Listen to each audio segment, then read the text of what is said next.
welcome to the latest installation of BI Kelsey's weekly analyst news brief. I'm Mike Boland. I'm an analyst with BI Kelsey, and this week we're going to go over the big item of the week, which of course is Facebook's acquisition of mobile messaging sensation WhatsApp for a whopping $19 billion, and that's about $12 billion in cash. An additional $4 billion in Facebook stock, and then the remaining $3 billion in earnouts that will vest at various periods for WhatsApp employees. And it only had about 50 employees at the time of acquisition. So the big question everyone's been asking is why? Why this giant price tag, and what does Facebook gain from this?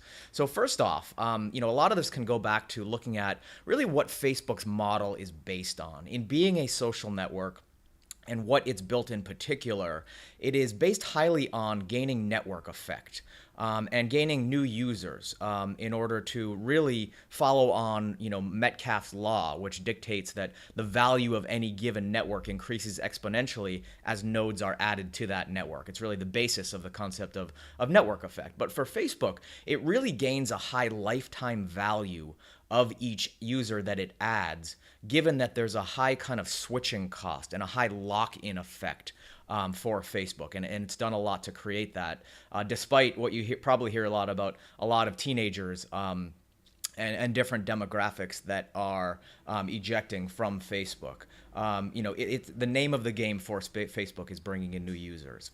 So really, what does WhatsApp do to help it achieve that goal is the important question. So Facebook currently has most of its growth coming from mobile. It has about 550 million mobile active users. Now, WhatsApp, in only about a year and a half, has really skyrocketed up to almost that level, about 450 million mobile active users. Now, importantly, that's a non-overlapping international user base. Facebook, another thing to note about Facebook and its future growth is that its US-based growth is largely plateauing. So it sees a lot of growth in mobile and just its overall user base coming from emerging markets and various overseas markets. So this really helps Facebook tap into that market and onboard users in different ways. Now, that's just kind of the numbers. Now, it's important to also look from a product perspective at one of the reasons for this acquisition, which is messaging itself is something that Mark Zuckerberg, has been clearly intent on bringing into the fold of Facebook's product model. If you think about it, messaging as a feature has a lot of synergies with a company like Facebook, which has a social graph, it has an authentication engine, it has security protocols and a built-in network effect, and really the ability to breathe new life into a company like WhatsApp through deep pockets and top-notch programming chops. So far, WhatsApp has been kind of hanging by a string in its growth going so quickly. Facebook kind of comes to the rescue with a lot of resources. And that's actually exactly what it did for Instagram, which has been pretty successful so far. So a few other examples of what Facebook has tried to do with messaging is it launched its own messenger app, standalone app. Its Poke app is kind of an ephemeral messaging tool similar to Snapchat. Snapchat itself is worth mentioning here, as it tried to acquire Snapchat for about $3 billion, which it failed to do. So it is clearly intent on bringing in these features, and the WhatsApp acquisition now allows them to really scale their messaging ambitions to a far greater degree than some of those other failed efforts. And that scalability comes from some of the metrics that I mentioned earlier.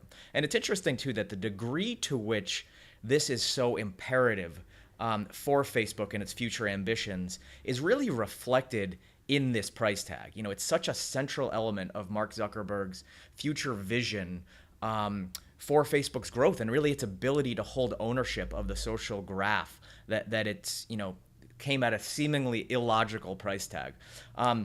Now, that's another interesting point to kind of close off on here regarding that valuation. This has a lot of kind of valuation experts kind of scratching their heads.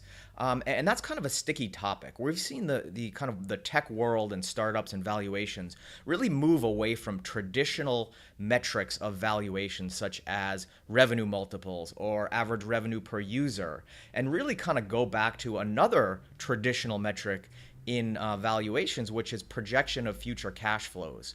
And the challenge there is that that is somewhat intangible and based on a lot of subjectivity. So in this case, that clearly went to, again, Mark Zuckerberg's vision for how that fits into Facebook's ongoing business model.